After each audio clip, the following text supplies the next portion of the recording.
Welcome to the History AI podcast, where the past comes alive with facts, anecdotes, and a dash of humor.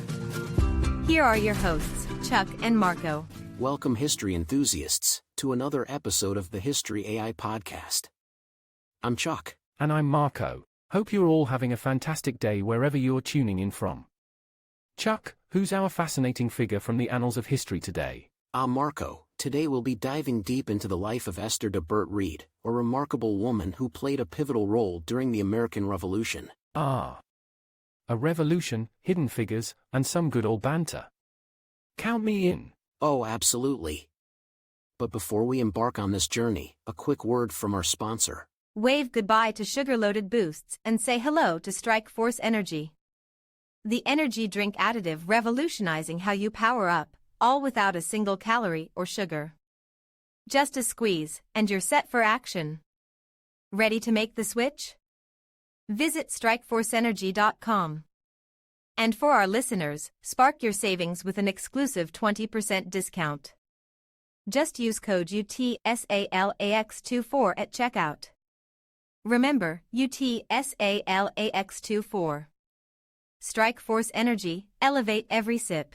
Thanks to our sponsor for supporting this episode. Now Marco, let's get the ball rolling. Tell us a bit about Esther's early life. Esther De Berdt was born in 1746 in London. She was the daughter of a merchant and a civic leader named Dennis De Berdt. Talk about an influential family.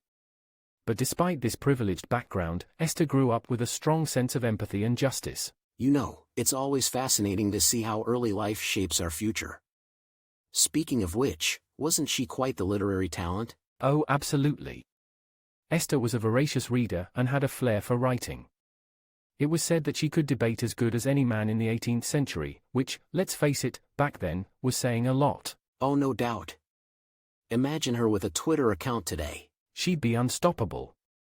Moving on, Esther married an American named Joseph Reed in 1770 and settled in Philadelphia. That's when her American saga truly began. And talk about perfect timing.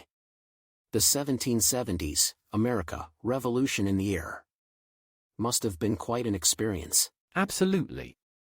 The political climate was turbulent, to say the least. But what do you think made her choose the patriot side, Chuck? That's an interesting question. Considering her British roots, one might assume she'd be loyalist. But Esther, influenced by her husband and her own convictions about liberty and justice, staunchly supported the Patriots. It's not just where you're from, but what you believe in that defines you. Well said, Chuck. And she didn't just voice her opinions, she took action. Let's dive deep into her role during the Revolution. Ah, the famous Ladies' Association of Philadelphia. Exactly.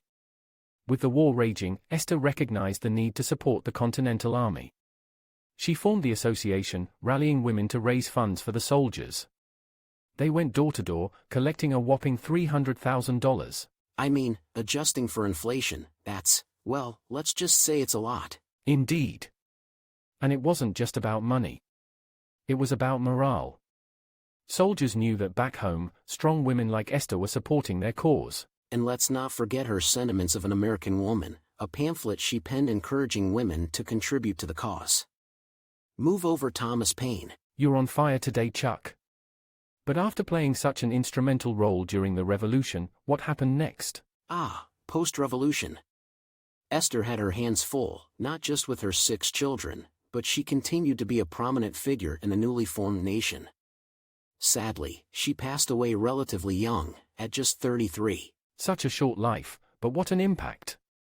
As they say, it's not the years in your life, but the life in your years. Well put, Marco. Her legacy, though, lives on.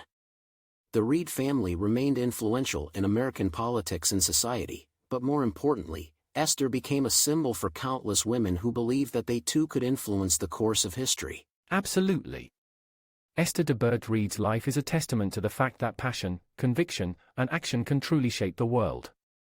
And every time we see a woman making strides in fields that were once male-dominated, we see a bit of Esther's spirit. Couldn't have said it better myself, Marco.